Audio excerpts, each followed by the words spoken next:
Yan. As of 12:05 ng tanghali, ito na yung sitwasyon dito sa Santa Rosa, Nueva Ecija about Typhoon Pipito. Doon nang gagaling yung hangin sa area ng Aliaga, doon sa may gawin na yun. Doon nang gagaling yung hangin. May kasama na siyang may kasama ng ulan. Hindi naman kalakasan yung ulan, ambon lang. Ayan, no.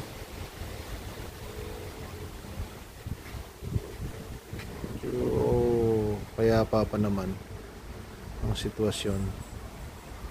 Sana ay lumihis siya o mag-iba ng direksyon.